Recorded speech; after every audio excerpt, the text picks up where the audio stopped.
नेमकी काय मागणी आहे आज तुम्ही इथं यशस्वी हॉस्पिटल समोर आलाय?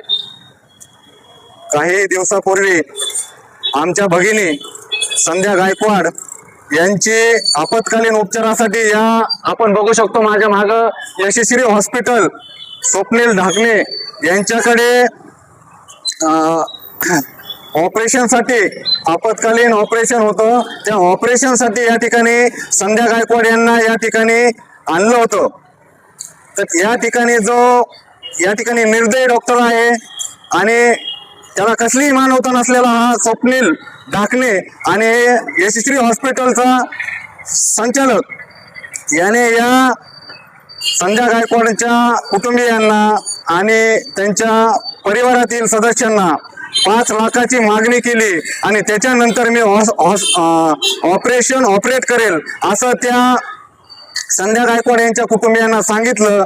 आणि आपण बघू शकतो माझ्या हातात मी आज बीड जिल्हाधिकाऱ्यामार्फत माननीय प्रकाश आंबेडकर साहेब आरोग्यमंत्री, माननीय सचिव आरोग्यमंत्री महाराष्ट्र राज्य मुंबई, माननीय विभागीय आयुक्त छत्रपती संभाजीनगर, माननीय उपसंचालक आरोग्य सेवा लातूर परिमंडळ, जिल्हा शल्य चिकित्सक जिल्हा रुग्णालय बीड, पोलीस अधीक्षक साहेब पोलीस अधीक्षक कार्यालय बीड यांना मी आज ही तक्रार सादर केलेली आहे.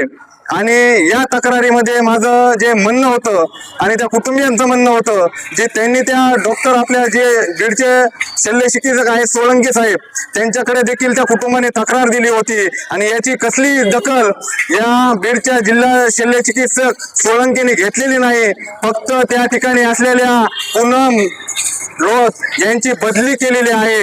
हा इतका मानवतेला काळीमा फासणारी घटना घडलेली असताना आणि जर का या सिव्हिल सर्जनच्याच घरामध्ये याच्याच आया बहिणीवर याच्याच लेकरा बाळावर जर ही वेळ आली असती तर सीए साहेब आपण काय केलं असतं. मी प्रश्न करतो त्या आरोग्य मंत्र्यांना, साहेब या ठिकाणी एक गरीब कुटुंबातली ती महिला आहे, ती कुणाची तरी लेक बाळ आहे, ती बहीण आहे, याच बहिणीचा साठी आपण प्रश्न उपस्थित कराल का विधिमंडळात किंवा या भगिनीला न्याय द्याल का?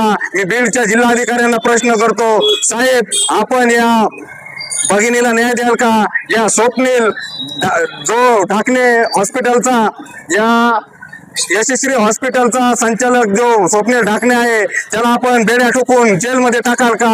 हा मी प्रश्न या माध्यमातून करतो.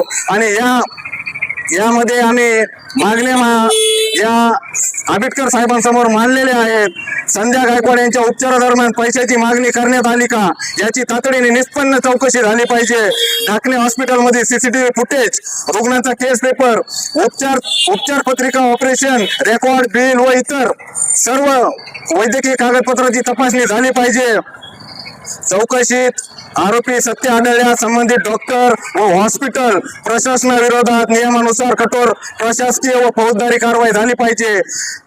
चौथा मुद्दा आमचा हा आहे, संबंधित डॉक्टरच्या वैद्यकीय नोंदीबाबत समक्ष प्राधिकरणाने नियमानुसार निर्णय घेऊन दोष सिद्ध झाल्यास नोंदणी रद्द करण्याची कारवाई देखील करण्यात यावी ही आमची मागणी असेल.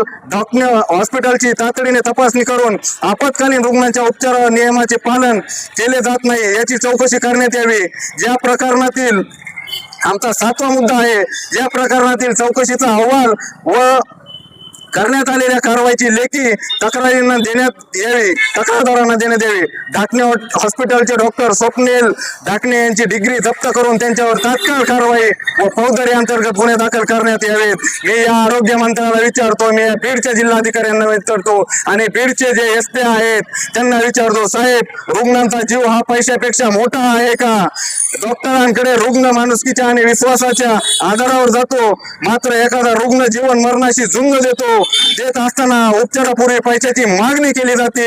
ज्यात असल्याचा आरोप हा आम्ही या ठिकाणी करतो आणि त्या कुटुंबाने गायकवाड कुटुंबाने उजगरे कुटुंबाने या हॉस्पिटलवर केलेला आहे. साहेब मी एवढी मागणी करतो, यांना बेड्या ठोकून यांना जेलमध्ये टाका, अन्यथा आम्ही पॅन्थर दणका दिल्याशिवाय या हॉस्पिटलला शांत बसणार नाही. हा संध्या गायकवाड जीवन मरणाचा तिचा प्रश्न आहे. पुण्याच्या ससून हॉस्पिटलमध्ये ती क्षण घटका मोजत आहे, ती मृत्यूची झुंज देत आहे आणि या ठिकाणी निर्लज्ज डॉक्टर आणि या ठिकाणचा बीडचा सीएस जिल्हा रुग्णालयाचा जिल्हा चिकित्सक या ठिकाणी फोन बंद करून बसतो.